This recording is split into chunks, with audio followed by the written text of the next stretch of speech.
This is a presentation from the Supernaut Network.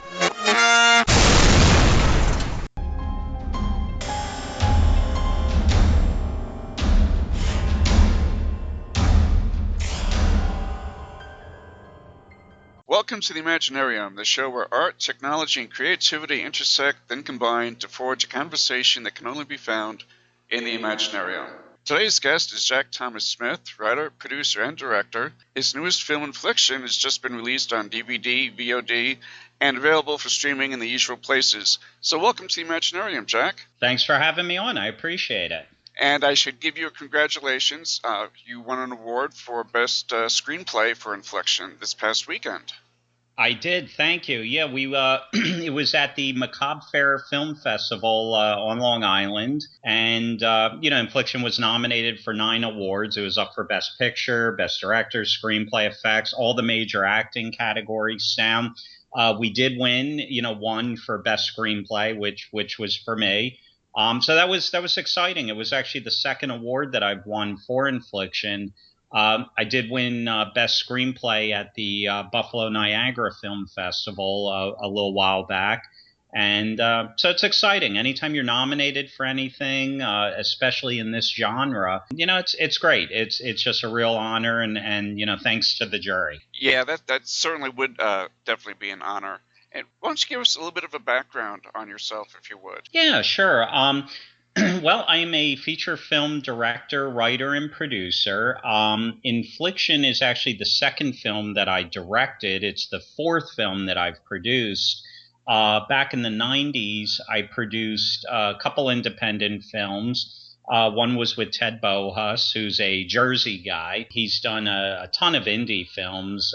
Back in the 80s, he had a film called Deadly Spawn, Metamorphosis. They all got theatrical releases. I've seen those too. Oh, you've seen them?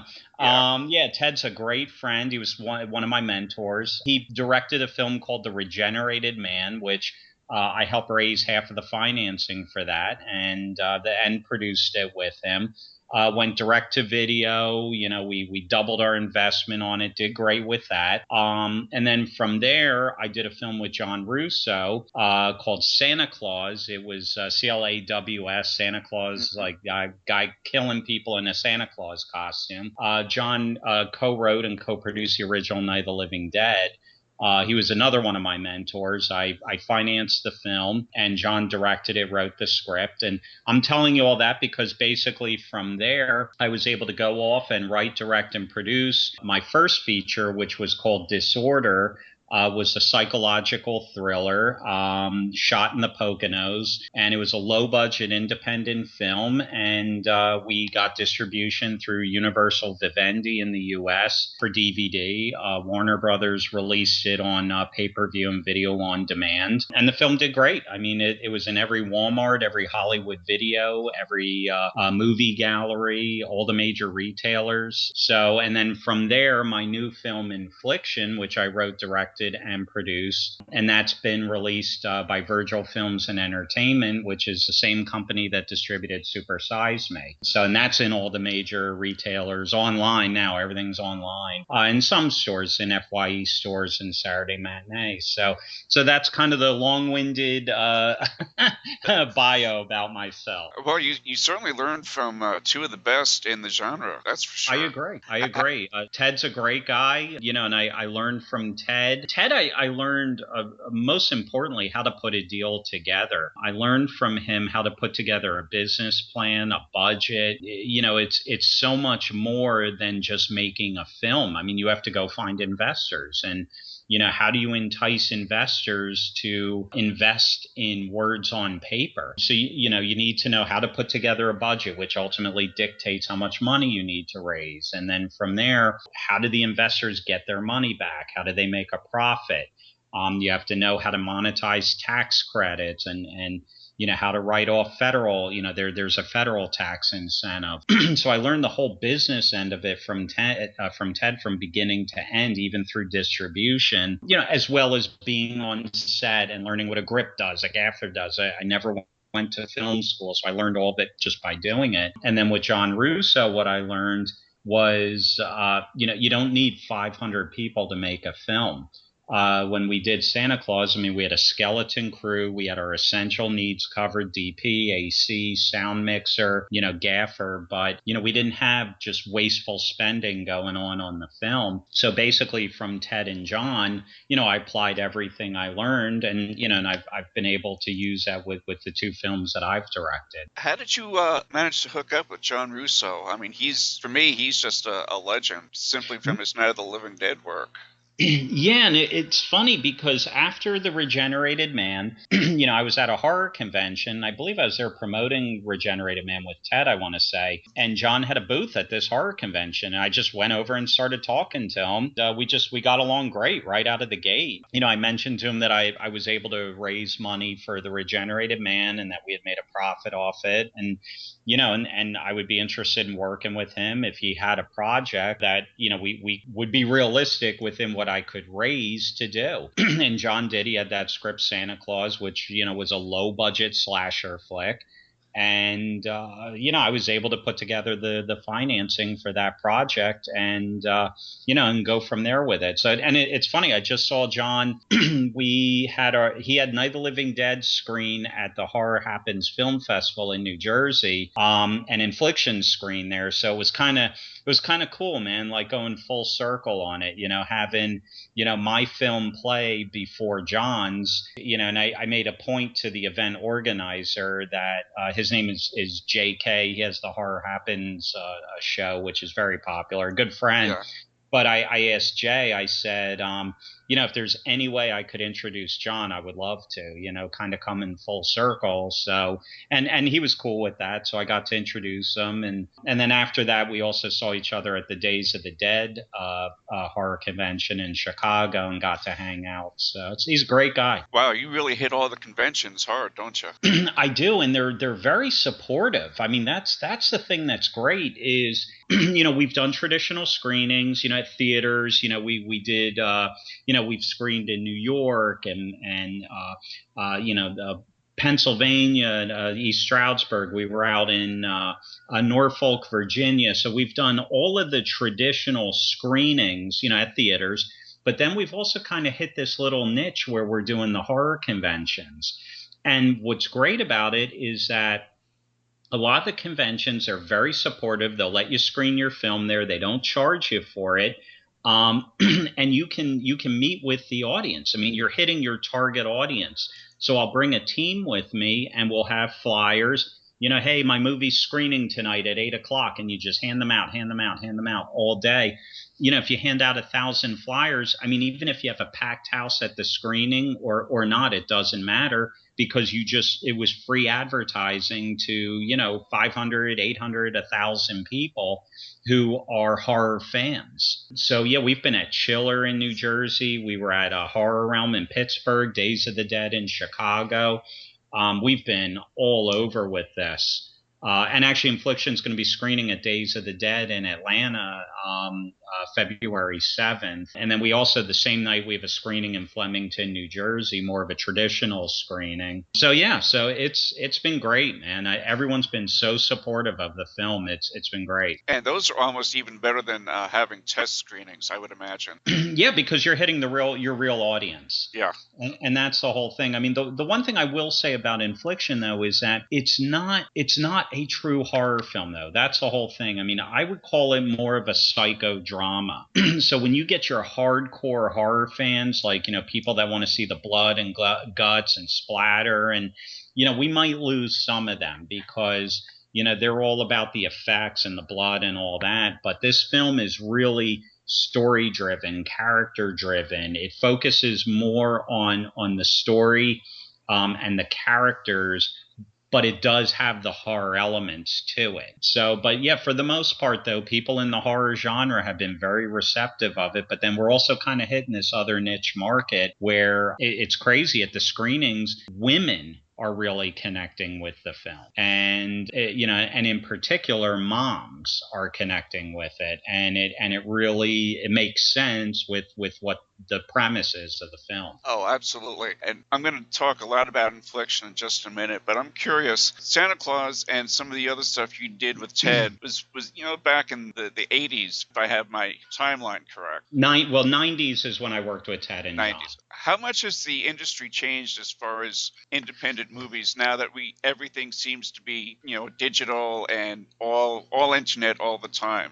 I mean, it's night and day now. And it honestly, I would kill to have the 80s and the 90s back, because back in the 90s, even into the early 2000s and with Disorder, actually right up to the mid 2000s, it was all the traditional, you make a movie, you can make a direct to video movie and make a ton of money on it because you had so many video stores. Back in the 80s and 90s, they would buy the movies. That's it. They'd buy it. And the cost was more expensive. You'd pay $80 for one copy of a movie. And so think about it. If I don't know what the number was of video stores back in the 80s and 90s. I mean, let's say for argument's sake, around the country, I don't know, 10,000. Think about if every one of those bought one copy of your movie. I mean, that's a lot of money. But then what happened was with Blockbuster started working out, they worked out a revenue share deal with the studios. So what would happen is, instead of Blockbuster having to buy movies just like the mom and pop video stores had to, they would get all the movies for free from the studios, but then work out a split, let's say a 50-50 split on every rental. So that's what essentially killed the mom and pop video stores, was that they had to still buy the movie. So you think about it, even into the early 2000s, let's say you were spending $20, $30 to buy one copy of a movie. You're a mom and pop store. You have to rent that thing 7, 8, 10 times, let's say, to break even. Whereas, Blockbuster and also with the mom and pop video stores, you had a budget of how many copies you could buy of Mission Impossible or Armageddon or whatever those movies were back then. They were on a budget. But with Blockbuster, if you remember walking into Blockbuster and seeing an entire wall, like 200 copies of Mission Impossible, let's say, or Mission Impossible 2 or X-Men, why not? It was all given to them. So if they had 300 copies given to them and every one of those copies were out that night, the studios were getting their money, Blockbuster was getting money. And it's unfortunate that really hurt the video business, because then it changed the rules that you weren't selling these. It was just harder to get your money back now. Instead of just selling 10,000 copies of it to all the different video stores and then retailers and all that, instead you had to play this game of how many rentals did it do at Blockbuster, how many rentals at Hollywood Video. And so it really changed the business, man. And then and another problem also is that now that everything is digital, and this is what's hurting the foreign market, is that it's so flooded with low budget indie films. And I'm not even talking about low budget indie horror films. I'm talking no budget horror. Yeah. Films. Okay. Like, in other words, this is a kid with a phone shooting a movie with his friends in his backyard. Then they edit it on their laptop, put it on a DVD, and they submit it just like, other I don't want to say more reputable, but people that have real money tied up in a film. I mean, that kid is going to get as much attention as someone else who actually put real money and real work into it. It's just making it harder. If you're real serious about it and you have money in it and a budget and all that, what'll separate you from the kid in the backyard would be if you do have a sales agent, a producer's rep. But they're hard to get. So it was so much easier back then to get a deal and to make money on your deal than it is today. And a big part of it is digital, because when I did Disorder, we shot on Super 16 film. So with film, what does that mean? Money. Yeah. You got to buy the film. You have to pay to have it processed and transferred. I mean, people making movies 15 years ago, for the most part, had some sort of money tied up into it. But now today, with digital. In other words, there's no weeding out the real guys, like people that are really doing it seriously from people just, hey, let's make a movie this weekend. You know what I'm saying? It's no disrespect to anyone, but that's just kind of changed the rules of the game. Yeah, it certainly changed the rules of the game. I think in most forms of entertainment, I look at it from a writer's point of view, and I look at the Kindle and ebooks, and you literally need absolutely no money to make a Kindle book, to make an ebook. I mean, zero. Okay. I mean, but of course, then, the artwork for the cover suffers and et cetera, et cetera. The problem is, then how do you get noticed? When you've got 300,000, books, and thousands of movies, how do you differentiate yourself from the others? It's so true, man. And that's the thing, is that on one hand, you're like, okay, great. Excuse me, because you have this platform to get your work out there. And there's those diamonds in the rough out there, those hidden gems, on the other hand, it's like you just said, it just waters everything down, and it makes it harder now to get a deal. And Blockbuster really got caught up. What happens at Blockbuster is the same thing that they did really to the mom and pops. Once Netflix came along, Blockbuster, the writing was on the wall for them. And even they tried to adapt and create, an online service like Netflix, but that didn't do very well. No, and you're absolutely right. What they did to the mom and pops, essentially Netflix took them down. And now it's starting to look like Netflix is getting a little big for their britches. I mean, it looks like that's starting to happen. Yeah, because you've got Amazon now, and I just read today that Amazon is going to be making movies for the big screen. Oh, wow. Okay, I didn't know that. So there you go. Yeah, I just read that today. What they're going to do is they're going to put it on the big screen, and then within 60 days, they're going to have it streaming on their service. Oh, wow. Wow, that's amazing. Yeah. I mean, now everything I've been hearing from the distributors is that Amazon is one of the best to deal with. I know, with Virgil Films, they love Amazon. Because so many of the other retailers, they require, 25% of all sales have to be held in some sort of a reserve, to offset returns, But Amazon, from what I've been hearing, Amazon is one of the, how should I say, they're one of the most distributor-friendly retailers there is right now. They are, even for writers. And I know there's been a lot of flack from some of the real big names in the industry regarding Amazon. But for the independent writers and the small press shops, they do an amazing job. And there's a lot of good work that actually is getting out there that never would have had an audience before. So I don't always like everything Amazon does, but I'm a big supporter of them, because without them, I wouldn't have my books out. So.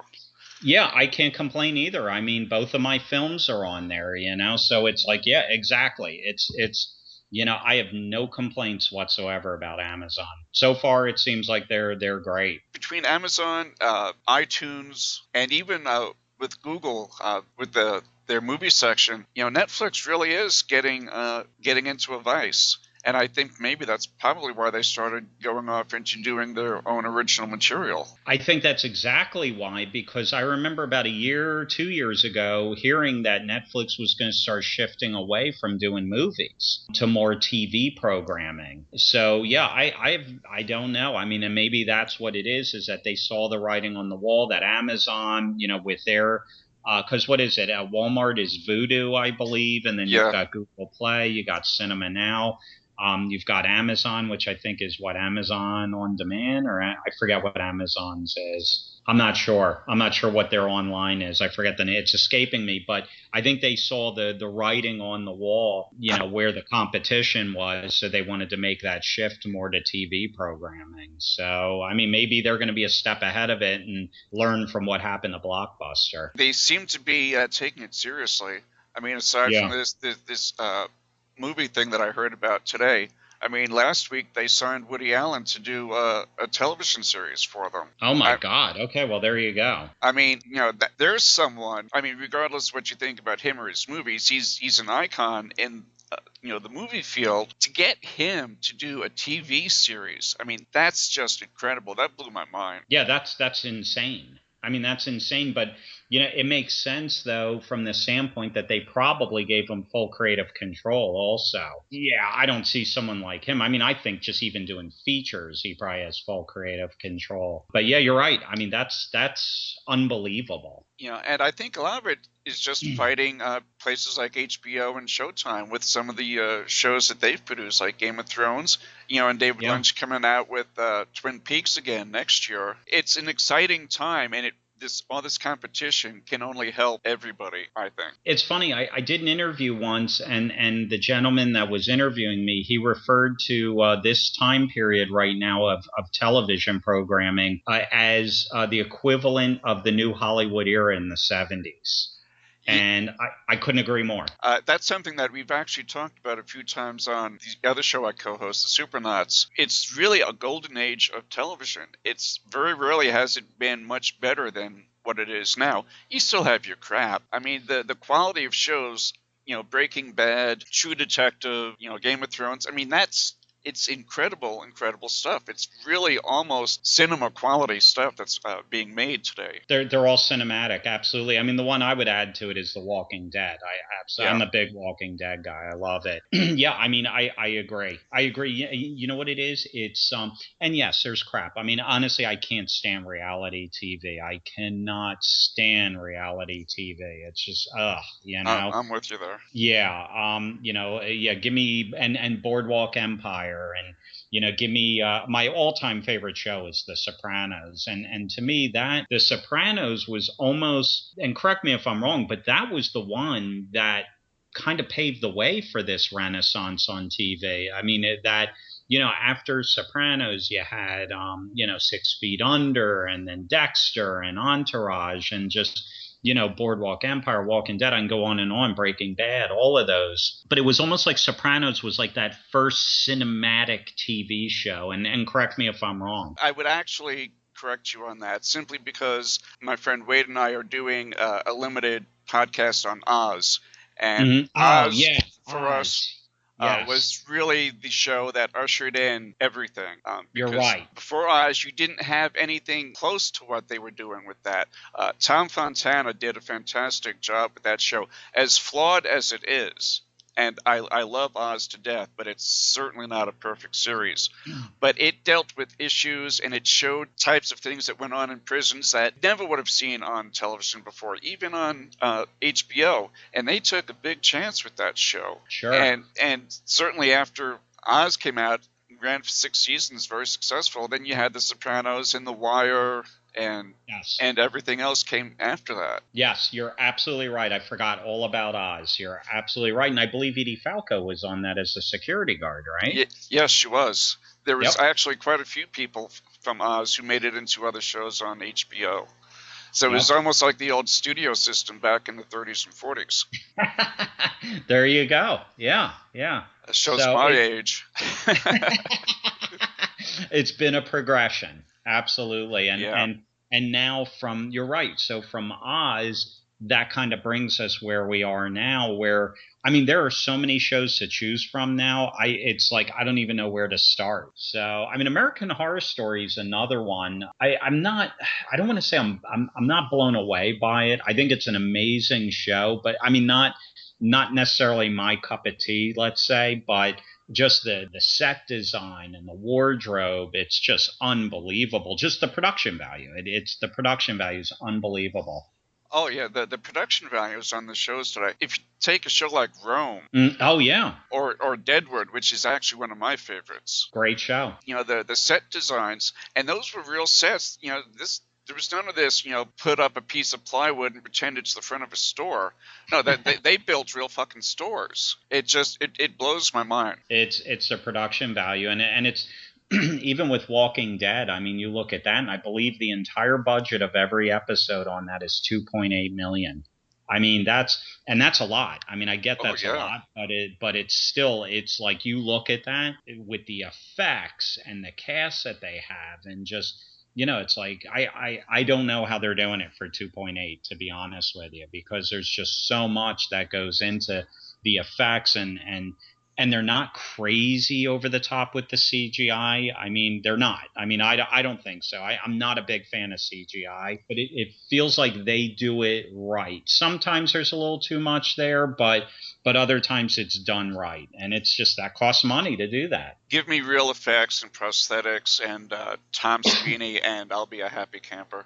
That's me, man, right there. I'm right there with you. Well, let's talk about Infliction. We spent a lot of time talking about everything, but that's cool. Hey, we're fans, we're fans of film, Exactly. What was the impetus for Infliction? Essentially what it was, there was a person that I once knew who came from a pretty abusive family. I saw and I'm not giving anything away to the audience by saying that Infliction deals with the long-term ramifications of child abuse. I kind of saw the whole cycle of abuse, how her parents were abused by their parents and their parents were abused by their parents, and then I saw this person's siblings having children and they weren't the best with their kids.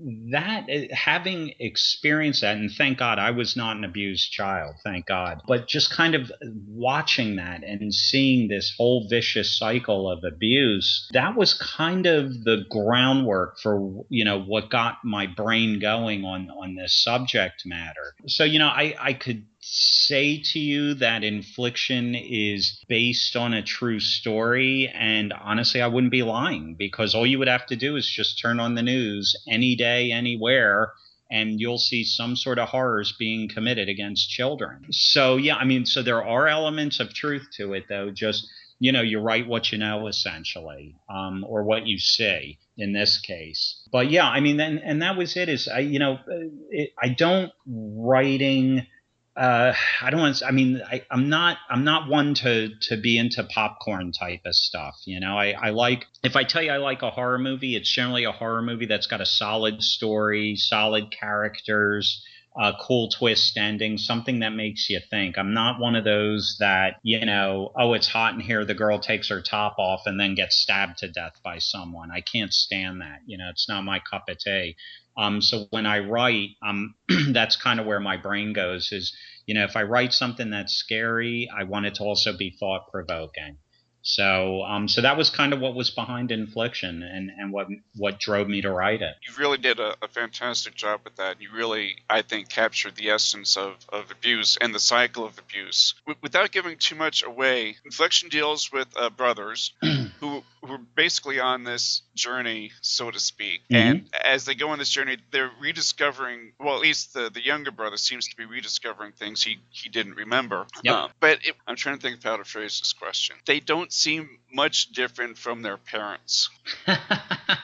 And that is great that you said that, because that is what's underlying in Infliction, is that it's a blurred line between the protagonist and the antagonist in this film. And for your audience to know, basically what Infliction is, I describe it as an assembled footage film that documents a 2011 murder spree committed by two brothers in North Carolina and the horrific truth behind their actions. During the film, though, you're going to find yourself asking who are the true victims and who are the true criminals. But there really is a blurred line between the protagonist and the antagonist, and you're also going to find yourself asking that the people along the way that the brothers target, did they deserve what was brought upon them? So, because even though, and it's amazing how our actions can affect people, whether it's actions or inactions. And, on the surface, when you see some of the people that they targeted, did they really deserve what happened? It's a very difficult film to watch. I tweeted about it and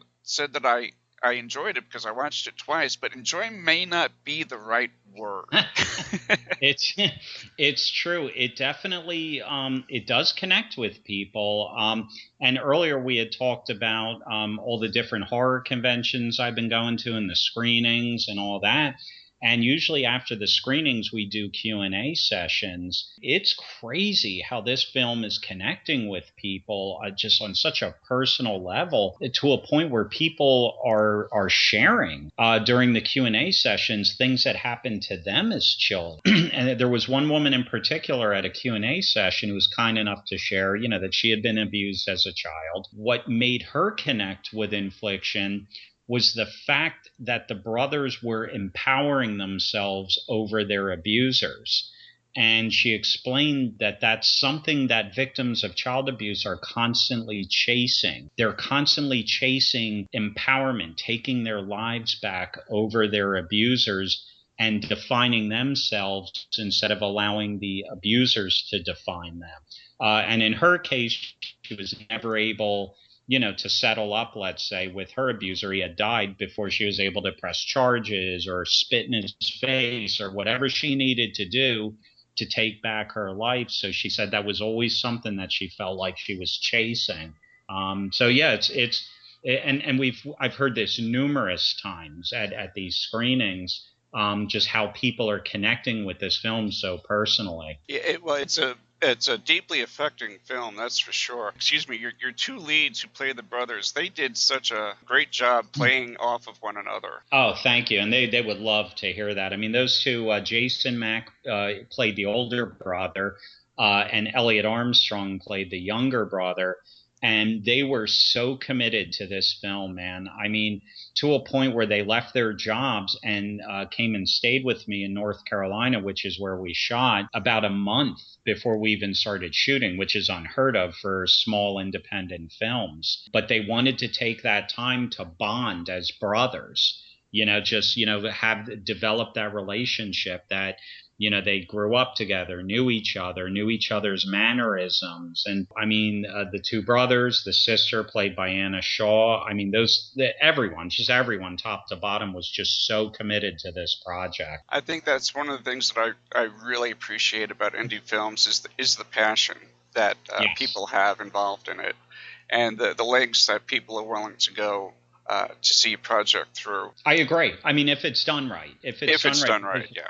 I think one mistake that a lot of indie films make is that they don't do that. They don't, or, for whatever reason. I mean, people have jobs, I mean, Yeah. A lot of times you can't put that kind of commitment into it, even if they want to. But I've seen it where, it's like, the first day of shooting, you're introducing the actors to each other on the first day. And, you're not going to build that chemistry by doing that. I'm a firm believer in huge pre-production, tons of rehearsals and getting those characters, getting the actors to become the characters. And I actually said that to Jason and Elliot and Anna and everyone else. In the beginning of rehearsals, I'm going to be telling them about the characters. But then as they become more and more engrossed into these characters, they're going to start telling me things about the characters. And that's exactly what happened. Yeah, and they did a good job at that, because a lot of what we learn from the characters isn't necessarily what they say, but it may be a look that they give one another, or you got it. Yep. A body action. Yep, body language is a big thing. You got it. It was really well done. One of the things that struck me about Infliction is it almost seems like two movies. You have the brothers for the first maybe hour or so, and then they meet the sister, and then it turns into something else. Yes. I thought that really, whether that was intentional or not, I thought that was just brilliant to have. It was almost like a break in a 2-act play. Yeah, exactly. And that was the whole thing, was that, for the first half of the film, you weren't really sure what was driving the brothers. Was this random? Are they psychotic? What was doing it? And then really what it was with the social worker. That was the real point of no return. And then when it led up to the sister, yeah, I mean, that was the whole twist with her, and what was behind everything that they were doing, without giving away too much here.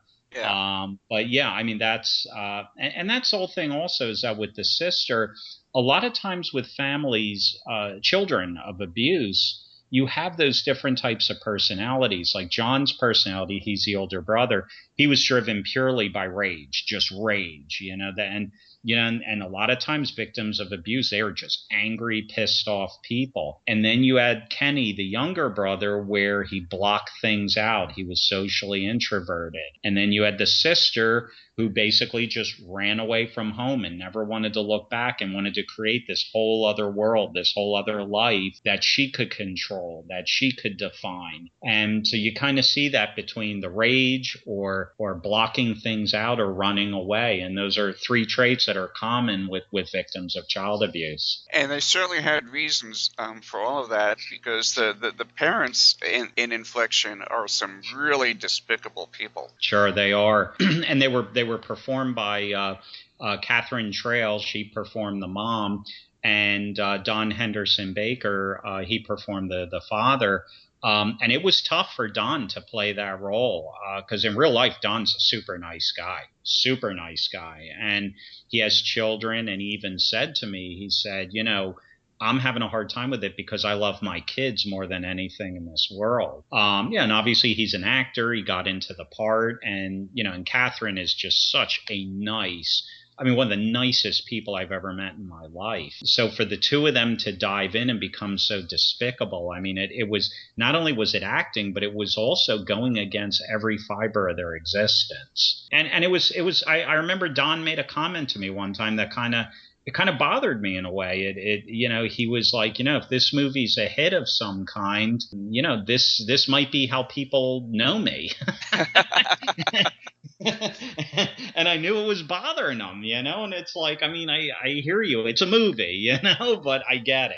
I get it. Yeah, typecasting is so easy to do. Yeah. I heard that story once, not to get too far off subject, but when I did Santa Claus with John Russo, we had cast Carl Hardman and Marilyn Eastman in the film, and they played the Coopers in the original Night of the Living Dead, the people in the basement.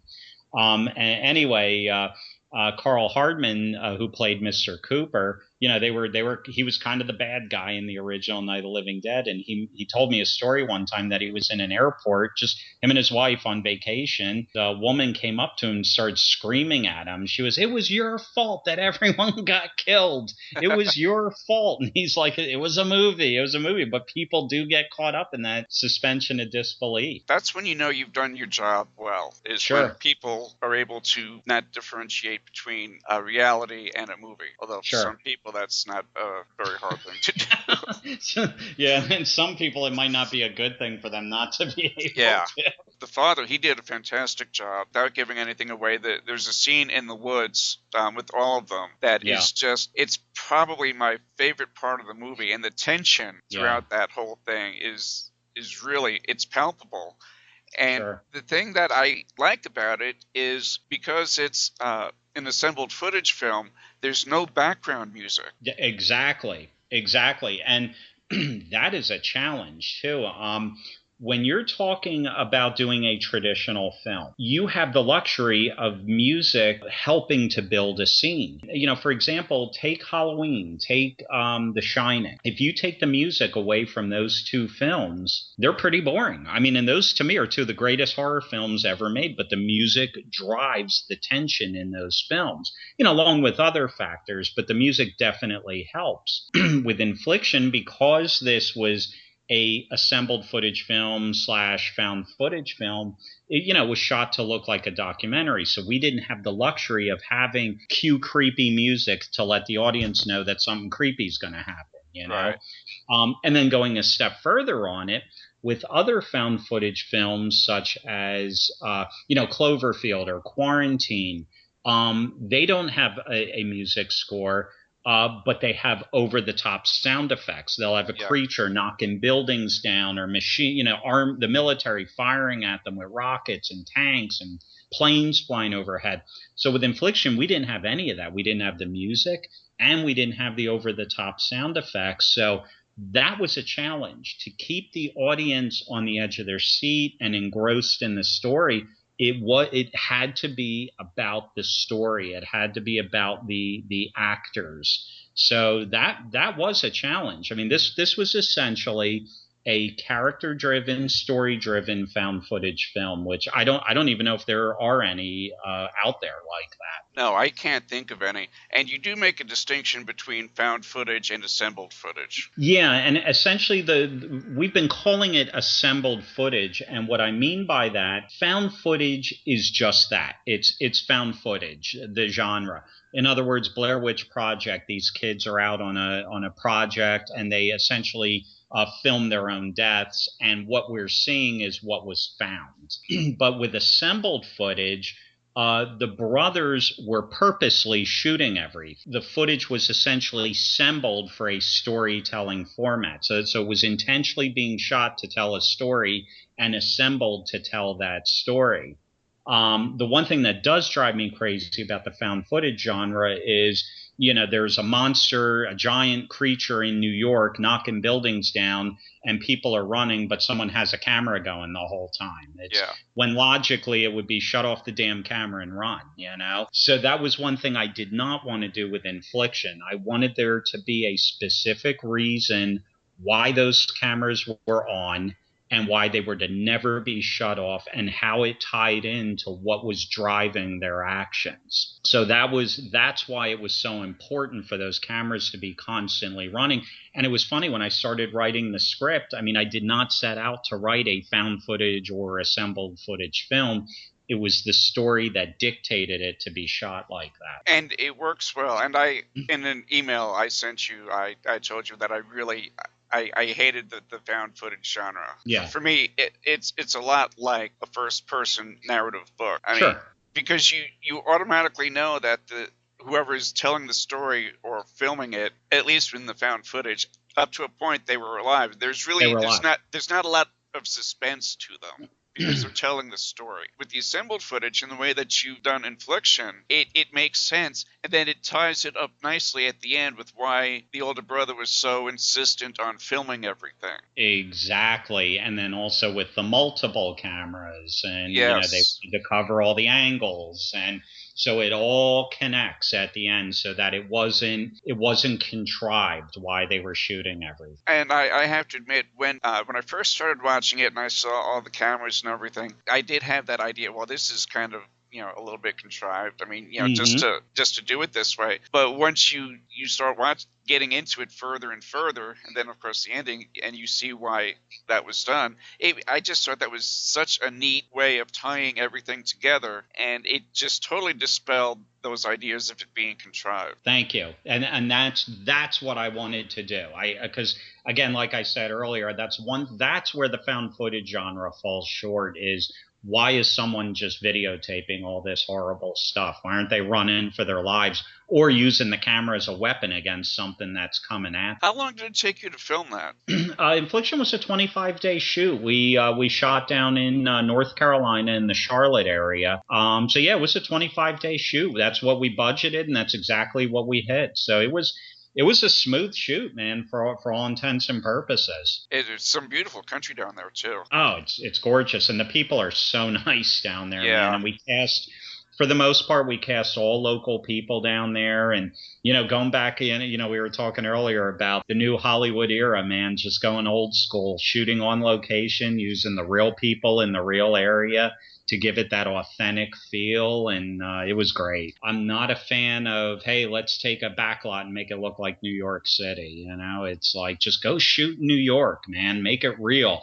Make sure everyone has those accents that we have in that area. That's what made The Sopranos such a great show. I live in the area of The Sopranos. That's where I live. It's Northwest New Jersey. That's where I live. They talked like me. We all look like that. It's just so authentic Northwest New Jersey. They use the real locals, real houses. They're talking about streets that I know, towns. That's what makes something authentic, instead of a guy in LA trying to sound like Jersey, Yeah, that never works, because people from that area can tell right away. Right away. The BS detector goes off so fast, it's not even funny. You got it, man. You got it. And that scene that I was referring to earlier in the woods, that looked like it was a cold night. It was brutal, man. It was brutal. And the thing is that you're dealing with Southerners. So the actors weren't used to that type of cold. It was one of those weird nights. We shot that in October. This area, North Carolina, got hit with a cold front. So these guys were dying because they were all Southern, so they weren't used to that type of cold. I was fine. Bulk of my crew, my DP his name is Joseph White. He's a New York guy. So bulk of my crew were New York, Jersey, so we were used to that, but the actors were dying, man. So it was tough, so they would have to perform, and then, we would have PAs run over with blankets and cover them up while we were setting up for the next shot. So yeah, it was tough, man. So what's next for you, Jack? Well, I've written a screenplay called In the Dark, and this is a action horror film where we're actually meeting with investors right now, so we don't have anything locked down yet. Getting the financing is always the hardest part, and it's always the most time-consuming part. But essentially, what the premise is of In the Dark, the popcorn version of it is a small island in Michigan gets overrun by zombie vampire type creatures, leaving a handful of survivors left alive with guns. And there's thousands of these things, and the survivors are blowing the crap out of them trying to get off the island. That's the popcorn version. The whole underlying theme to the film, though, it deals with immorality. The main character, he's a college kid, and he had paralyzed his best friend in a drunk driving accident. There's another character. One of the main characters is having an affair on his wife.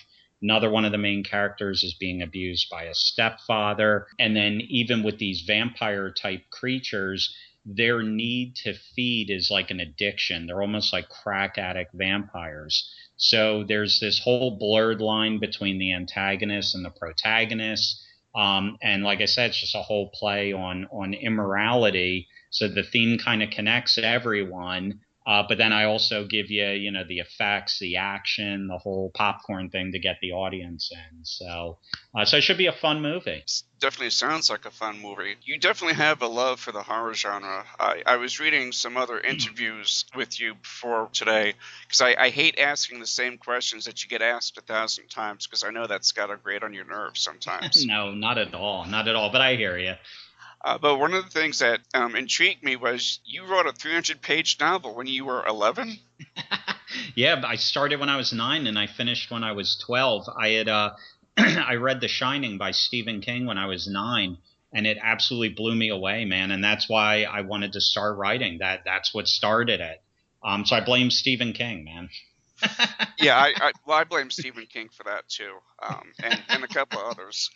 Oh, yeah. Well, you and I think, are the same age or close to it. So we got Stephen King, John Carpenter, George Romero, Scorsese, De Palma. Am I missing anyone? Cronenberg, I did a retrospective of all of Cronenberg's series on a website that I wrote for last year, Right. And I collected it and it's in an ebook now. Going back through Cronenberg's work, holy mackerel! It's amazing. I know. And he's another one who didn't go to film school. Oh, there you go. He learned everything from books and just doing it. I mean, he went to college, but it was for medicine. Oh, wow. I didn't know. Then he just kind of got hooked into making movies. And you can really see his progression as a movie maker from his very first theatrical release up through his last one, and the changes that he's gone through. And you talk about somebody who challenges his own genre and isn't afraid to step out of it. Yeah. Well, look at Crash. I mean, I loved Crash. I thought that was great. I don't know if you saw that or not. His Crash, not the Academy Award one.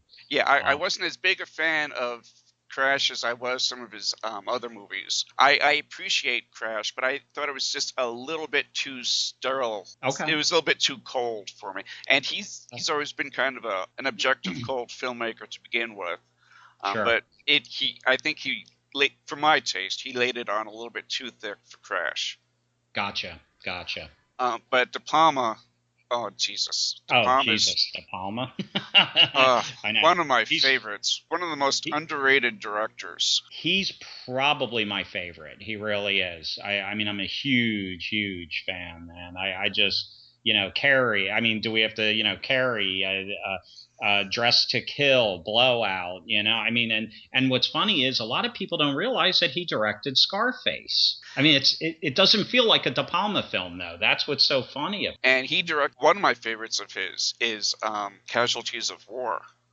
That's right. That's a great movie. Yeah. The scene, and I can still see it in my head. The naked girl coming towards Michael J. Fox with her arms outstretched. She'd been drenched in napalm.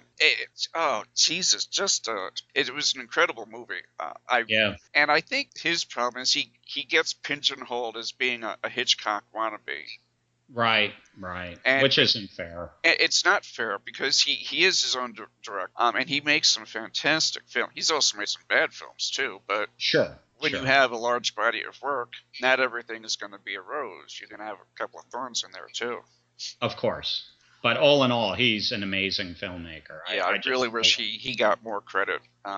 Let's wrap this up a little bit. I'm going to ask you the cliched question that people always probably ask is, what advice do you have for somebody who's just starting out and wanting to make indie movies? And hopefully I'm not going to give you a cliched answer because what I will say is go to business school. It is a business. And I had to learn this along the way that, yes, you should definitely focus your energy and effort on making a great movie artistically. Write your screenplay. Make sure it's artistically what you want it to be and what it should be. But you also have to understand that in order to make your dream happen, you need money. And how do you get money? You have to know how to write a business plan. You have to know how to put together a budget.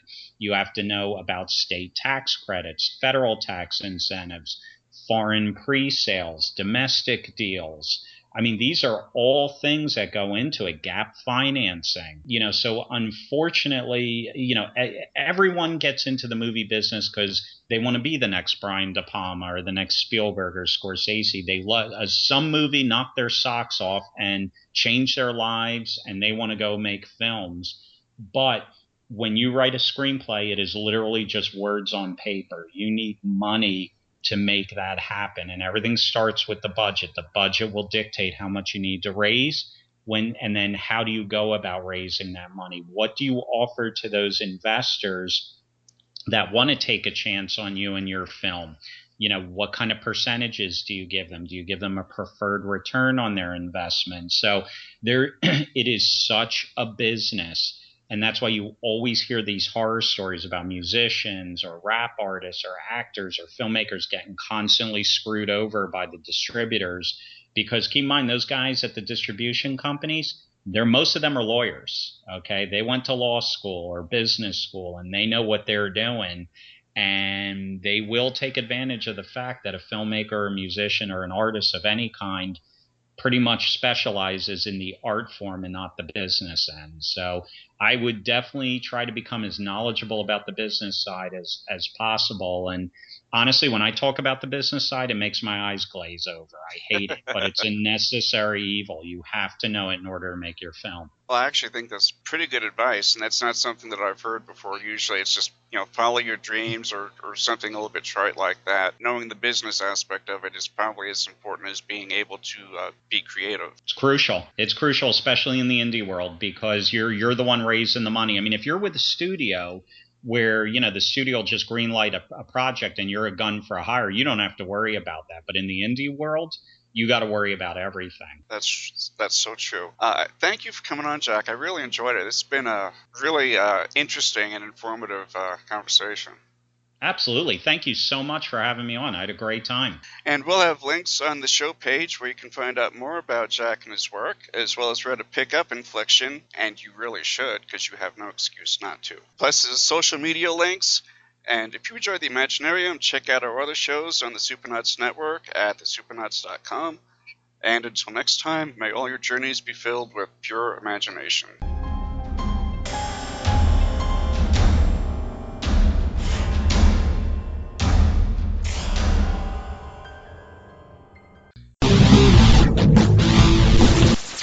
This is a presentation from the Supernaut Network.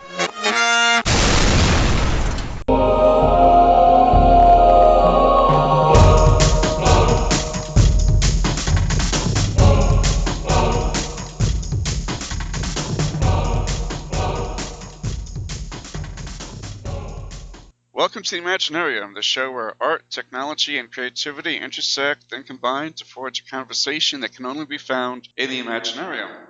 I'm your host, Scott Colbert, and today's guest, Jason Max, stars in the movie Infliction and has appeared in NCIS, Castle, and The Vampire Diaries, among other programs. So welcome to the show, Jason. Thanks for having me. I appreciate it. And why don't you give us a little bit of your background so the audience can get to know you just a little bit better. So I'm in Los Angeles right now, on the West Coast, but I grew up on the other side of the country in South Carolina. Played sports as a kid, ended up going to a school, Wofford College, small liberal arts school. Have a degree in finance. Doesn't really have much to do with the acting, but I've got it. And from there, worked a little bit at a normal job, and then really started pursuing the acting. Originally in Atlanta, Georgia, which is a great market for lots of shows and movies, even more so now. And now I've been in Los Angeles for a couple years. But I did Infliction with Jack back when I was living out of Atlanta. And how did you get involved with Infliction? Pretty much through the normal process that things happen. I saw the posting for the film, the casting notice, through a site that I'm on through my agency when I in Atlanta. The deadline had actually already passed. But I was like, I downloaded the sides. I liked them. I liked the character. I thought I could bring something to it. So I was like, well, I'll put it on tape and I'll send it in. Who knows if they'll even watch it? And so I did. And I remember at the time I was filming Vampire Diaries, which was one of the first big things that I booked. And while we had a break on set, I got an email from my agent saying that they wanted me to come to the callback in North Carolina, kind of outside of Charlotte, that weekend or that Sunday. So I was like, yeah, for sure. From what I understand, they'd actually already had a weekend of auditions and stuff like that. So I was kind of late in the process. And then we spent all day there. It started out with a bunch of actors there because they were reading for my part, for Kenny, for the mom, the dad, the sister, and they were really trying to build a family. So it was kind of almost like a full day affair. And yeah, so it was very much the kind of the normal process, but I kind of got in late on the process. Like I think Elliot, who plays my brother Kenny in the movie, like I think he had been to the audition weeks or even a month before. So I was late to the game. Luckily, I wasn't too late. Jack said that you and Elliot got together a month before shooting.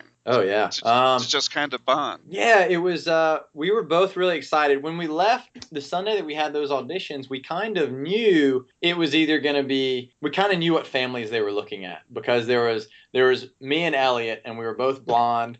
And then there was two other guys who were more dark featured. And so it was, kind of like, well, you're either going to go with this, our family or the dark haired family. And I had a good feeling that I felt good about it. I felt good about the intensity that I brought. I felt good about just the connection between myself and Jack. And I started prepping for the role the next day before I even heard back. But then DJ Barton, who's a casting director, he got back to us pretty soon, like a couple of days after, and told me that I had the part or offered me the part. And they wanted us to go about 2 weeks before we started shooting to rehearse. Me and Elliot were both like, we were gung-ho. We're like, let's go sooner. And Jack had no problem with it. So yeah, we were there weeks before filming just so that we could develop a rapport, so we could rehearse everything we wanted to rehearse, because we were like a lot of indie films. Once we started shooting, it was go time. Yeah. Jack's very particular with the shots that he wants, with the way that he wants the scenes to go. And so we were able to work through that ahead of time, because myself and Elliot and then Don, who plays the father, we were really the only out-of-town actors, and Darren Kendrick as well, who came in for a week. So we were really the only out-of-town actors. So I would be rehearsing, whether with the mother or the sister, I'd be rehearsing with them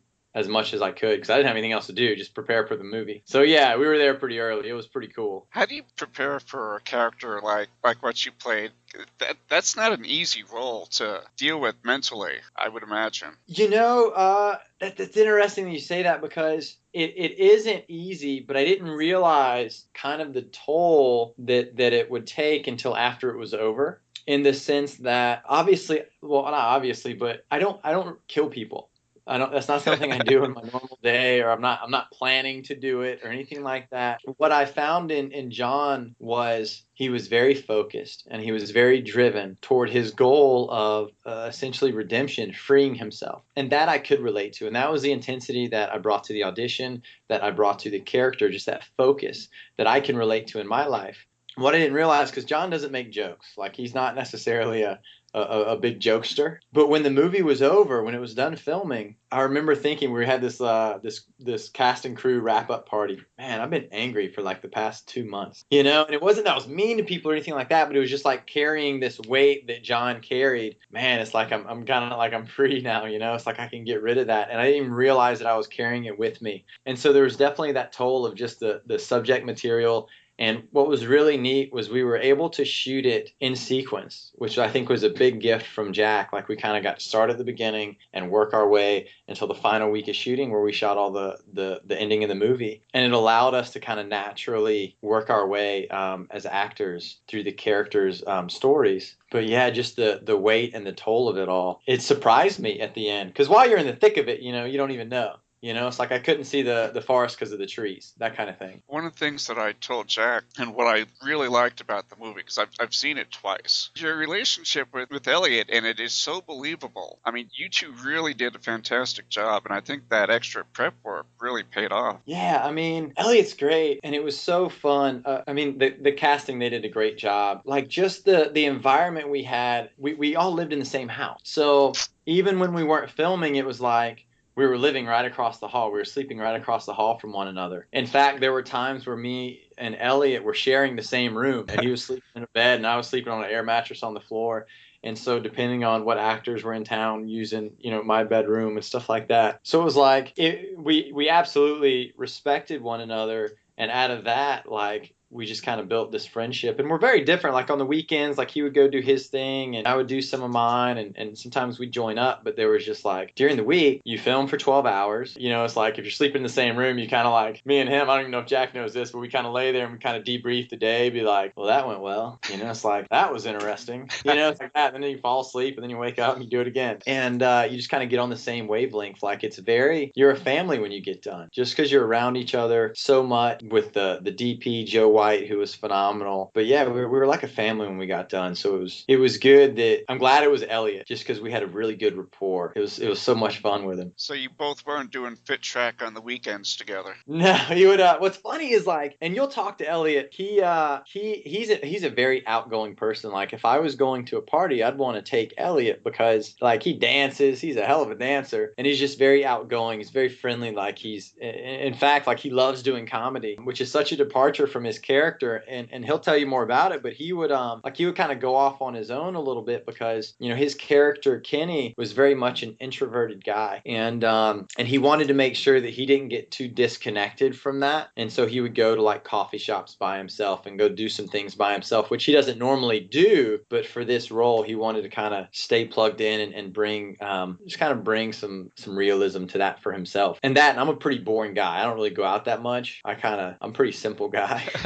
I'm like, let's go to a movie every night. Let's go to bed at 10 o'clock. Almost the cliche of the Southern guy. Yeah, I'm very boring. I'm so boring. My lifestyle is so simple, but it serves me well because there's things I care about and there's things I don't care about, and I put a lot of effort into the things I do care about, which I view them as important. I'm not going to waste energy on things that don't matter to me. Life's too short for that. There's one scene in the movie towards the end, out in the woods, where everybody's in the woods and you have this big action scene. And one of the things I told Jack was, I said, it looked cold as hell. Freezing. It was so cold. It was so cold. I mean, it was so random because we're shooting kind of in the bridge between like summer and fall and winter, like that area, I guess technically fall. And so like you'd have some days where it was just beautiful and awesome weather. And then, and usually those days you're inside, of course. And then there's the nights that are just freezing. And of course you're outside on those nights, but it was so cold. But I mean, you just kind of deal with it. You do your take and then you put your coat on in between. And usually during a scene, you don't really feel anything because you're kind of in it. The adrenaline's going. But once they say cut, man, that cold goes through the bone. Yeah, it does. Most Well, all the movies from different cameras that you and your brother in the movie use. Were you actually filming them, or did you have somebody else filming? No, we definitely were not. We're not filming. I think Elliot would have done a good job. He was a better cameraman than I was, partly because of his character. But I just like my camera would be. I'd be holding it crooked all the time, and you have to correct me, and I was not. I was just not good at it. But no, what we did was Joe White was the DP. And he was essentially almost like another character for us because so if we obviously it looks like myself and Kenny, John and Kenny are filming the movie. Well, if it looks like Kenny's filming it, that's actually Joe with a much nicer camera. And so a lot of the time we would have to put like a little piece of tape, a little piece of colored tape on the camera lens or right to the side, and we'd have to act to that while the other person kind of stood behind a tree and fed us lines, which took some getting used to, especially some of the bigger scenes. It's like I just want to look at the person I'm acting with. And that's why the rehearsal was so important, so you could kind of know what you were doing there and place it in there. But yeah, it was a lot of it. We weren't acting to each other. We were having to act to a piece of tape on a camera. Yeah, that can't be the easiest thing to do. That would be like acting to a green screen. Yeah, it's tough. It's tough. You know, as an actor, you love getting stuff from your fellow actors, and I love giving stuff to them. But it was like, you know, make sure the rehearsal's good, make sure the read through is legit, because in a second, you know, you're going to be behind that tree, and I'm looking at this pink piece of tape, but I've got to, you know, essentially, I've got to react to everything you just did. You know, I've got to go off of that. I was definitely better at it at the end than I was at the beginning, but that was definitely a challenge. Definitely a challenge. Let's go to one of the first movies that you did that I mentioned that I had seen, Meatbox. Meatbox. Meatbox. Yeah. How hard was that to do in one take? It was Matthew Mercier is he's great. That was when I was first really getting into it seriously. Was that your first role? Your first acting gig? What I don't think it was the very first. I think my very first one officially was Major Tom, which I don't even think is on my IMDb page. It was that was like a student film in Charleston, South Carolina. It was a very ambitious student film. And there was some good stuff from it, but it was just like it was a little weird. Meatbox was it was very much in the beginning, like it was close to being one of the first things. And so I remember doing it. It was very much kind of like an experimental film. Yeah, we started at a park. You know, my girlfriend broke up with me, and then I got in the car. The camera's on the whole time, like there's no cut. Get in the car, and we drive back to the house. And I get out of the car, and I go in the house, and like I start seeing some visions and stuff like that. And then we had to choreograph some stuff. And it was really interesting, and it was definitely offbeat. It was absolutely experimental, but I enjoyed working with Matthew. And I told him, I was like, listen, man, when we were done, I was like, I want to do something with you again, but can we do like a more normal movie, please? So we can like say cut and have different takes and all that stuff. And we actually did. I don't know if you saw it. He's still pitching it to festivals and stuff like that. It's called People Not Humans. Yes. We shot it a couple years ago, and that was quite an experience because we went through a few different variations of the script. And I mean, that was like 2 or 3 years in building that before we actually shot it. So it was really neat to go from Meatbox to being one of the first things I ever did, to being like, I felt like I'm going to be exposed as an actor. People are going to be like, you suck. And then doing People Not Humans, just having more confidence. That was after Infliction, which Infliction gave me so much. I just learned so much as an actor and grew so much as an actor that I was able to bring that to that film. And it was like a completely different process, but just to see the growth, and I loved working with Matthew. He's great. He's like the opposite of Jack. Like Jack is Jack's outspoken. Yes, he is. And he'll say, he's from Jersey, right? He's Yeah. from Jersey, so he's gonna say whatever's on his mind. He doesn't care. And then Matthew's like the complete opposite. You know, he's really quiet. I'd have kind of my own language with both of them. Yeah, it was fun. How did you get the role on the Vampire Diaries? Was that just a regular open audition? Well, not really any open auditions. I mean, most auditions that you're gonna get are gonna be through an agent. Just these shows, the casting directors, they don't have time to just have anybody who wants to show up. So what they'll do is they'll send breakdowns out to agencies, and then agencies will submit their actors. And I think on this particular one, I actually think we put it on tape at my agency and sent it to him, and I booked it off of a tape. But I had been in to read for him for some other roles. But yeah, I just booked it off a tape, and I remember my agent called me because it was the first real thing that I had booked, and I remember so excited. I was like, yeah. want to be on TV. How was that experience compared to doing Infliction? Very different, very similar in the sense of it's very different because, you know, a show like Vampire Diaries, and they're probably spending like $1 million an episode or something like that as their budget. And so there's tons of crew people. They've got two big cameras, and it's just a bigger production. They've got crafty and transportation and yada yada yada, and it's a bigger production. Whereas Infliction is you're doing the same thing. At the end of the day, when you say action, you're doing the same thing as an act. The only difference is how many crew you have, or the lighting, or the cameras and stuff like that. So it's like budget wise, equipment wise, crew member wise, very different. But as far as acting wise, exact same thing. What was it like? I can imagine coming from a town in South Carolina, then moving out to LA. That must have been a little bit of a culture shock for you. You know, yeah, no. I was fortunate to live in Atlanta for a couple years, so I got a slight taste of a bigger city. But yeah, LA's different, man. I feel like LA, what should happen is we should just kind of like cut it out and put it like a half mile or like a mile above Earth. Just have it like you have to take like, you know, like space shuttles or something to it.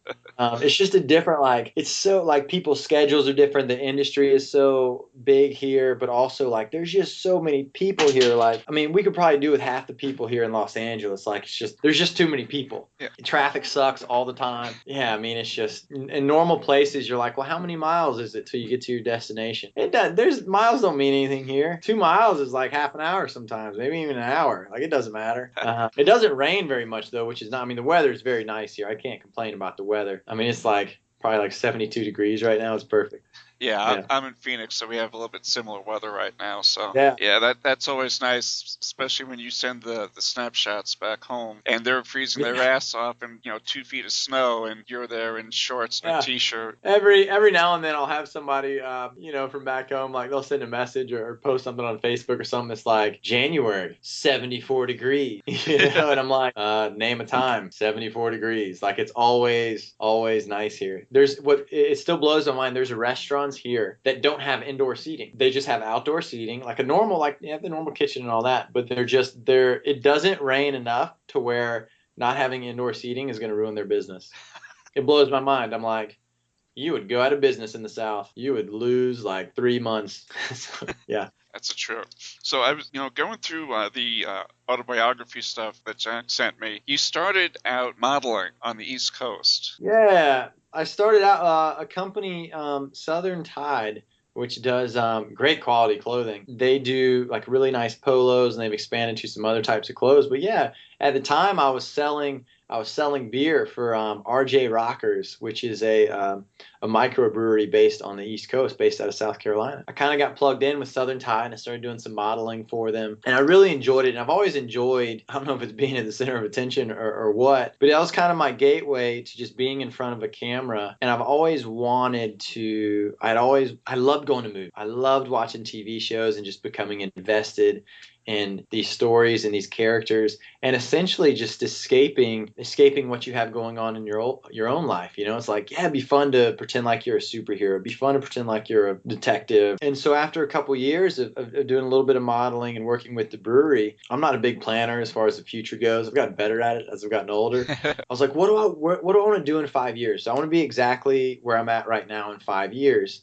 And I love the people I worked for and with, but I did not want to be doing the same thing 5 years from now. And so I was like, what do I want to do? I was like, I'm young. I feel like I'm a fairly smart guy. I'm a hard worker. What do I want to do? And that's where I was like, I've always wanted to act, but like, what do you do? Like, that's one of those things, like, how do you pursue? It's like no one's telling you how to pursue acting in high school or even in college. It's like, well, you go to interview to be a banker, or you go to interview to go to law school or something like that. I started going to indie film auditions and student film auditions, and I did that for about 6 months, and I was like, yeah, I want to give this a go. Like, I'm good at it. I definitely can get better at it, but I enjoy it, and I don't want to have any regrets. I don't want to be 40, 45, kids, a wife, and then, turn on the TV and be like, well, that could be me, Yeah. And so that's what I did. I did anything and everything I could for a couple years in South Carolina. I mean, I did some stuff that you'll probably never hear about. Hopefully you'll probably never see it. But I mean, I did some stuff that just wasn't good. And it was just, it's not that anybody tries to make bad stuff, but it was just like, I mean, I would read the script and I'd be like, that's not very good. I'd be like, I'll do it anyway. Because it would get me in front of the camera and I'm like, I'm going to make mistakes. So I might as well make them now. Yeah, I don't know. I don't even know what question you asked to get me on that tangent, but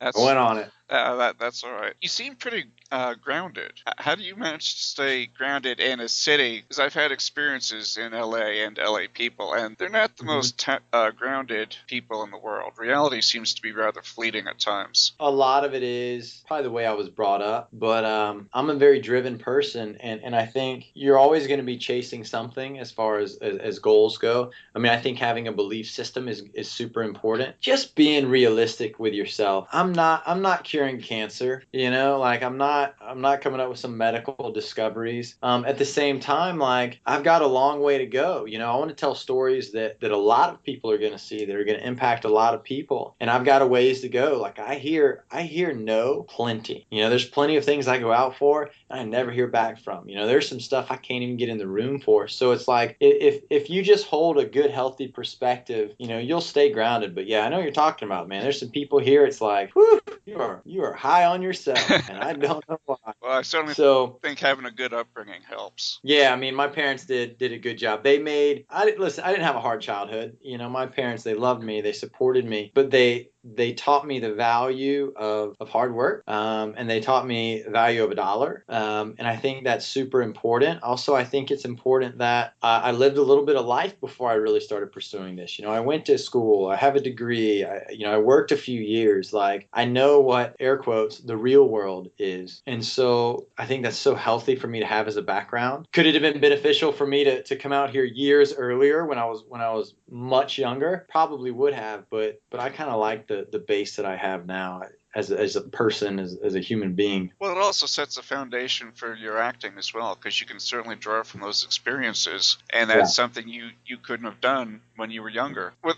So your parents, I'm going to assume, are pretty supportive of what you're doing now. Yeah, my dad still asks. He's like, "When are you going to get a real job?" I think he wants me to be a banker. But yeah, I mean, at this point, it's like, I mean, I'm in Los Angeles. I think I'm going to do what I'm going to do, and so they are, and they love it. When I call home and tell them that I'm going to be on something, they couldn't be more excited, and telling everybody in our town to tune in. But and it's always fun. They're like, "What have you auditioned for lately?" And I'll be like, "Oh, like a Hallmark movie or Young and the Restless or something like that." So it's fun. Yeah, it's a fun time. But my mom's definitely more understanding of it than my dad is. My dad's like, LA is just it's like LA. Gosh, for a South Carolina older gentleman, LA is probably like a cesspool of the devil's. Sodom and Gomorrah.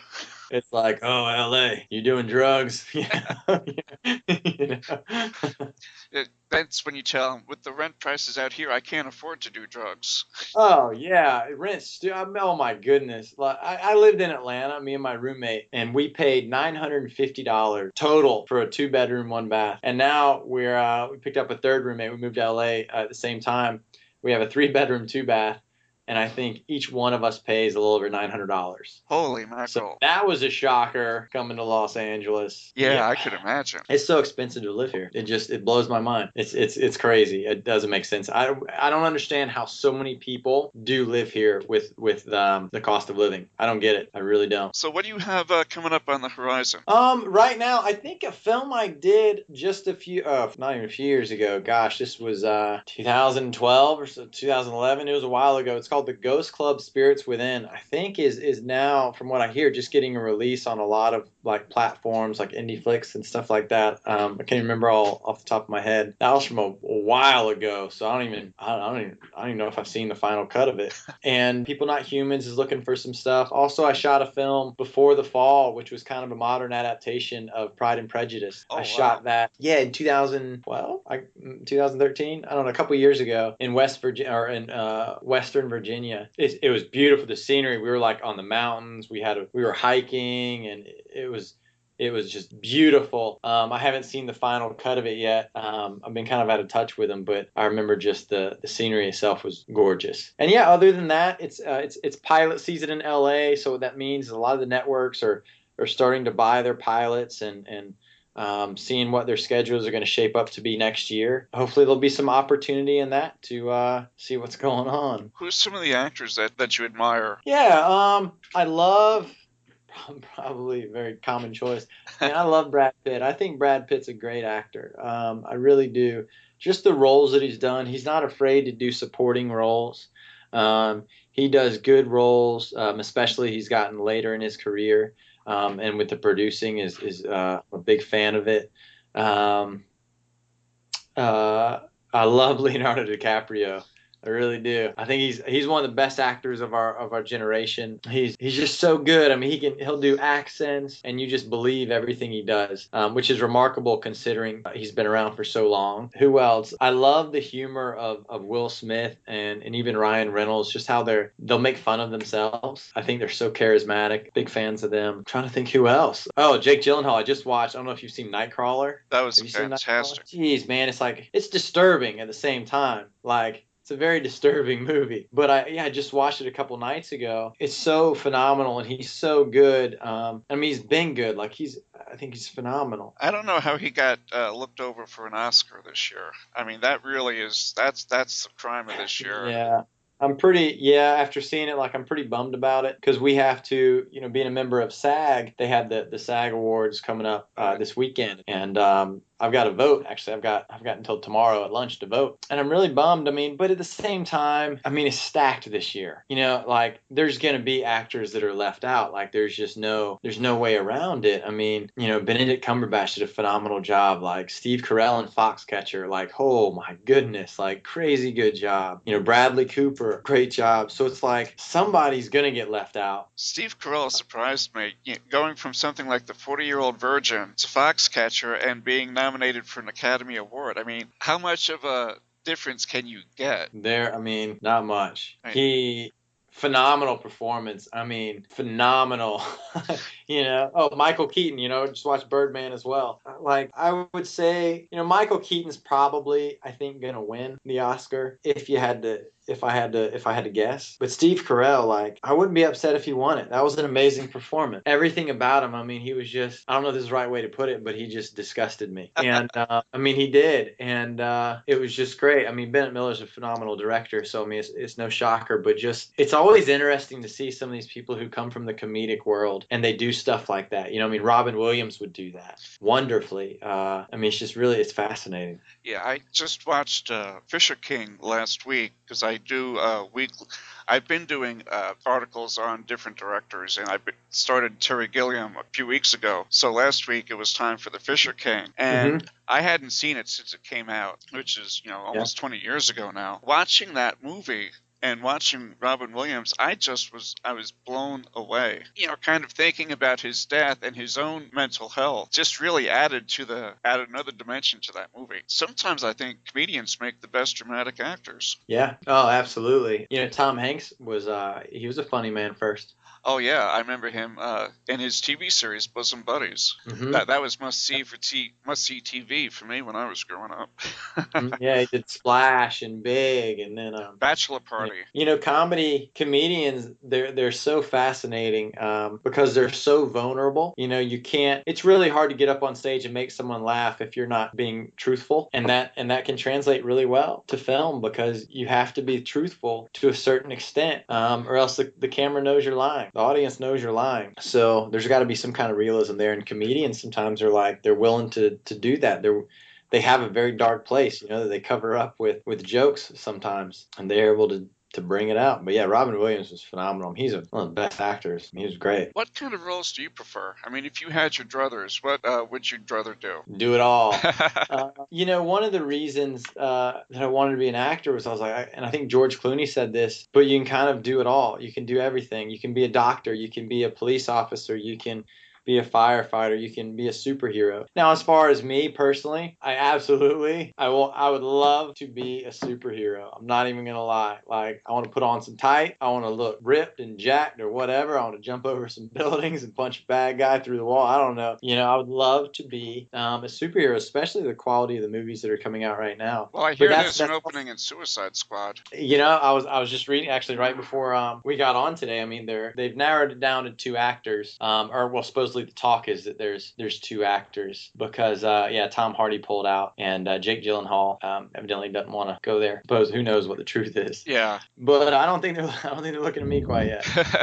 But I'd love to be a superhero at the same time. Like, TV is really interesting in the sense of you really get to discover these characters and really get comfortable in their skin and spend time in their skin. But I love film. I love the fact that you have a beginning, a middle, and an end. And that's it. It's just this little piece of this universe or this person's universe, and then it's over. I love that. I love movies. I love going to the movie theater, watching someone else's life for 2 hours or being in a different universe for 2 hours. And that's what movies were originally made for. They were made as an escape for people. And, so I think it's treated a little bit differently now. That's what I love about it. It's just, watch a TV show and it's like the best TV shows are the ones where you're like, no, that's real life. I can't remember Friday Night Lights. I don't know if you watched Friday Night Lights. I did. That was a great show. To me, that it's real. I'm like, what's Coach doing now? What's Coach Taylor doing right now? Like, I want to catch up with him. It was just so amazing. And I didn't watch it until like last fall on Netflix. I can't believe that I didn't see it before then. But you just get so absorbed, and these people, they turn into real people. It's almost like you want to go visit them and be a part of their lives. And I think that's a remarkable thing to accomplish on a TV screen or on a movie screen, just to be impacted that way. I mean, you'd have to. There were many times watching Friday Night Lights, I'm crying on my couch, or I get up and I'm like, yeah, touchdown, and I'm like, wow, that's pretty impressive that it's impacting me like that. And I love that about it. I think that's so amazing that it has the power to do that to people. I've been feeling that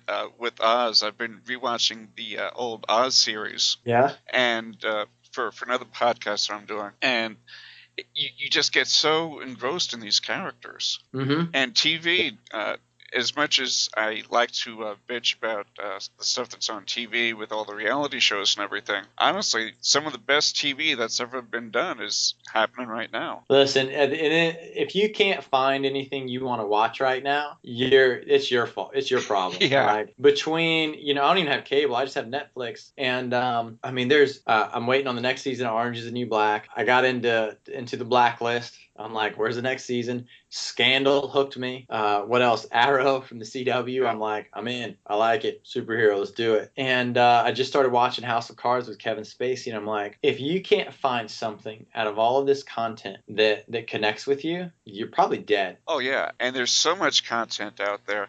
And now with Amazon actually making movies for theaters now, mm-hmm. Yeah, as well as they're doing series. It's a good time to be an actor, but it's really a better time to be a viewer. Oh, for sure. I don't know if it's a better time to be an actor. It's always a hard time to be an actor. There's too many actors. But as far as being a viewer, there's ample content. There's ample content to watch. Yeah, it's literally, I mean, they were saying it as Breaking Bad was wrapping up, but we're in the golden age of television. And they'll probably, it's cyclical. Like, there's been some stuff written and, it's like, movies will come back and then blah, blah. But Netflix really changed the game with a lot of stuff. HBO is about to have their HBO Go be a separate subscription. So if you don't want to subscribe to HBO, but you want access to their shows, you can do that. CBS is about to have a streaming service. So, all this stuff kind of changes the way we view content. And I hope that it doesn't affect theaters. I know theaters are always kind of finding a way to make money, but I hope that doesn't go away. And I know it won't soon, but I love the experience of going to sit in a big room with a big screen and big sound. Oh, yeah. Hard to duplicate at home, even if you've got the 60-inch screen TV and the surround sound system and everything like that. Because movies are a communal experience for me. There's something about going and seeing a movie like with a bunch of people.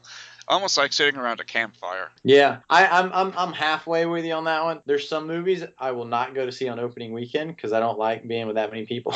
Like, like I like for there to be people in the theater, and I like for it to be like maybe like 70-75% because then you can kind of, maybe there's not somebody to the seat next to you, Yeah. so you can spread out a little bit more. Yeah, I love movies. I love stories. What was the last movie I went to go see on opening weekend? Or maybe it was the second weekend, Interstellar. I went to go see it in IMAX. And it's like, how do you watch that movie? How can you wait till that comes out on DVD and watch it on your TV? There's no way. It's not the same. It's like, sure, you want to watch Birdman on your TV? Yeah. Yeah, okay. I mean, that's fine. I did. I thought it was great. Even Nightcrawler, I was like, that's good. When you start talking about Interstellar or, it's like, come on. Yeah.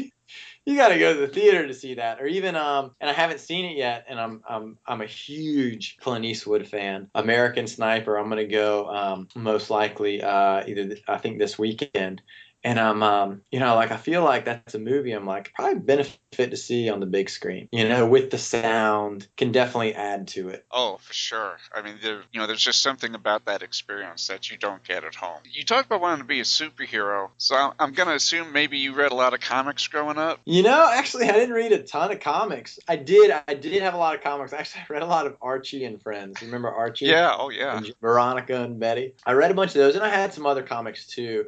I'd pick up the random, Batman and Superman and Spider-Man and stuff like that. But there's just, as a kid, what superpower do you want? You just like this pretend, it's like, let's play pretend. And I remember, I don't know if you've seen the TV show The Flash on the CW now, but yeah. I auditioned for that years ago. And I was like going crazy at my manager. I was like, you have to get me in to audition for this. Like, I really want to be a superhero. And I wrote this like long email about how I know it sounds really weird, but like I want to be a superhero. And I did audition for it, and seeing who they cast, and he's great in it.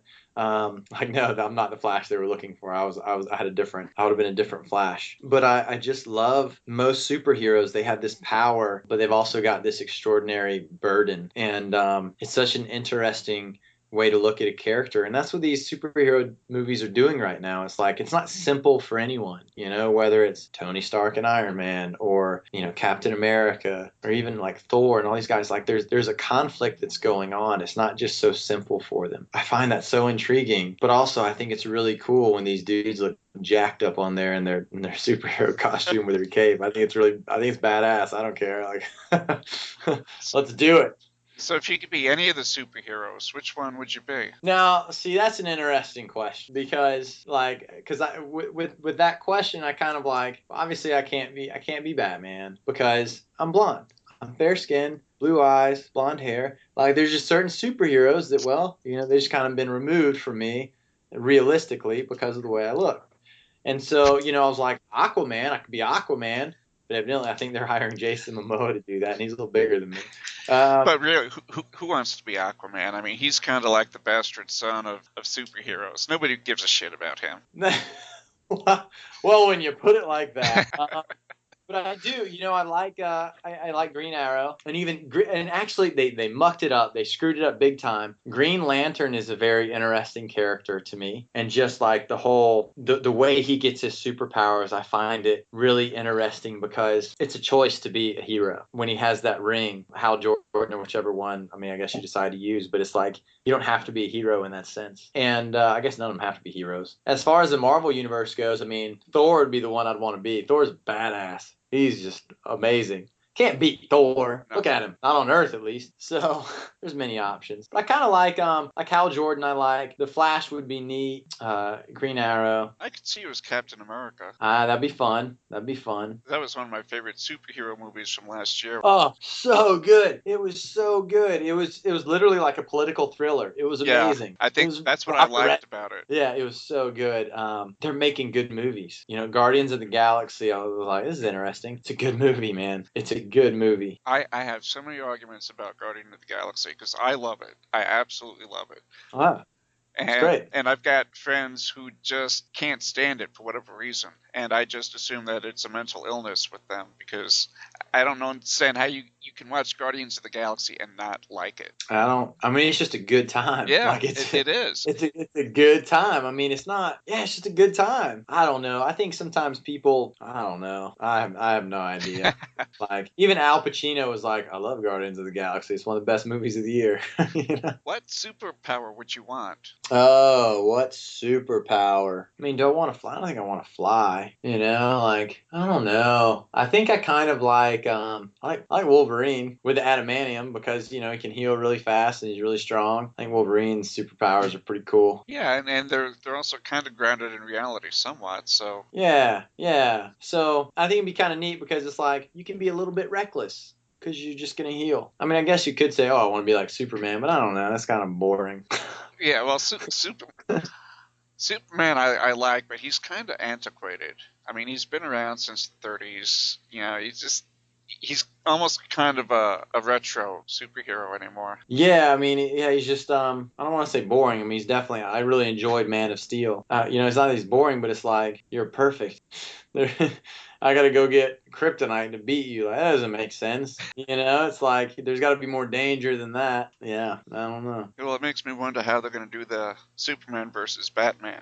From stuff I've been reading the past couple days, I don't know if Batman's got like a particular kind of suit that he wears or something like that, but they're saying that it's going to be a pretty even fight. Well, I'm looking forward to that. I think that's probably the big movie that I want to see the most. Oh, Because I just think that's going to be a kick-ass matchup. Oh, it's going to be an event. I mean, it's going to be a great event. And now you got Captain America Civil War. It's going to have essentially going to be Avengers. I'm really excited for that to see what happens. I think somebody's going to die. I think they're going to kill off somebody. Oh, I'm sure they will. Yeah, and somebody's going to die. Then they can start a new franchise right after. Yeah, I mean, because at some point, like, you've got to start replacing these people. And I mean, it's pretty, the easiest person to replace is Captain America because they've already got it kind of in the writings on the wall, whether it be Sebastian Stan, who was the Winter Soldier, or if it's Anthony Mackie, who was it Falcon? Yeah. And one of those is going to be Captain America. I mean, the comic books can tell you that. But it's like, how do you replace Robert Downey as Iron Man? Well, but like, But they said the same thing about Michael Keaton and Batman. How do you replace Michael Keaton? Yeah, I guess you just do. And if it's good enough and the director's good enough, you'll be able to do that.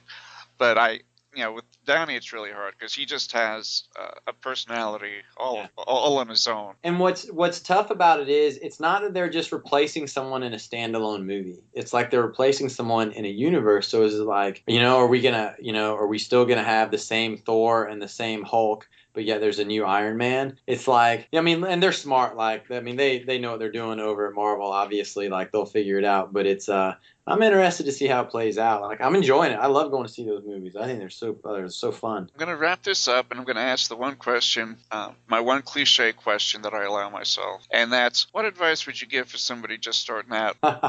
That's a good question. Every now and then I'll have people contact me asking me questions. If you really want it, and you're willing to work hard, go for it. Do it.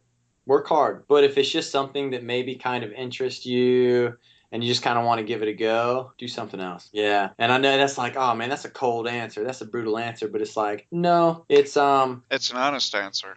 You have to work very, very hard, and there is no guarantee. And unless I'm in Los Angeles, I see with a lot of people, it's like, there's a very big difference between people who want to be actors and people who are actors, and usually the difference is the work ethic. And what's nice is I'll have people contact me, or a friend of a friend will contact me, and I'll answer questions for sure, just like people have answered questions for me. Some of the questions that I'll get are like, what stuff have you been on? And I'm like, really? Like, you didn't even look online, or you didn't look on IMDb. It's like, well, how should my resume look? And I'm like, you didn't Google this first? Like when I got into it, man, I was like on the internet looking up all kinds of information, and you can pretty much find anything on the internet. And so I think there's got to be someone who's really going to take initiative and realize that it's not an easy road, but you got to work hard and you got to enjoy the process. And there are no overnight stories. Every now and then we'll see somebody and we're like, oh man, he's like an overnight success. No. You look at a guy like Channing Tatum, right, who arguably him and Chris Hemsworth are one of the only real movie stars to emerge in the past couple of years, in the past few years. He was on Coach Carter. Remember that movie with Samuel L. Jackson? He was a white guy on Coach Carter, you know? That was before he did Step Up, the dance movie. Before that, he did like a Mountain Dew commercial, you know? So it's like, it's a process, and now he's this huge star, you know, and he's getting things greenlit. But it's a process. And if you're willing to work, and if you love telling stories, then yes. If you just want to be on billboards, there's easier ways to make money. There's easier ways to make money. And you gotta have a tough skin. Oh, yeah. Yeah. Oh, that's for sure. I think that's probably a big differentiator between a wannabe and an actor, is whether you can still persevere when you hear no 1,000 times a day. How much does social media play in you're trying to get yourself out there? Right now, not too much, but as I progress, it becomes more important. Definitely, like some of these roles for some shows, but some movies like Emma Watson is very good with social media. And there's some people like their social media makes a big difference for where I'm at right now, because I don't do a YouTube channel, or I don't do wacky or kooky things like that. My social media means very little. I think I have like 150, maybe 200 followers. I don't even know. But like, you know, once you start getting on things like shows, and whether series regulars or some movies, then you start having more people follow you, and then it becomes a little bit more important when you have like a fan base. Like I have a small fan base right now, but as it grows, and probably as Infliction goes more international, that fan base will grow as well, and then it'll mean a little bit more. It's actually been a lot of fun. I really enjoyed this. And I did too. Thanks for having me. Feel free to link me on Twitter. I'm Jason Mack. I am Jason Mack. I followed you. Oh, yeah, that's right. You did. Yeah. Yeah, I saw that. And you didn't follow me back, you bastard. Oh, I did. I'll do it now. I'm so bad about that. Like, I'm so bad about that. I'm pretty good. I've gotten pretty good at retweeting things. Yes. But yeah, sometimes I forget to. I'd like to thank Jason for coming on, and we'll have links on the show page where you can find out more about Jason and his work, as well as social media links. And if you enjoy the Imaginarium, check out our other shows on the Supernauts Network at thesupernauts.com. And until next time, may all your journeys be filled with pure imagination.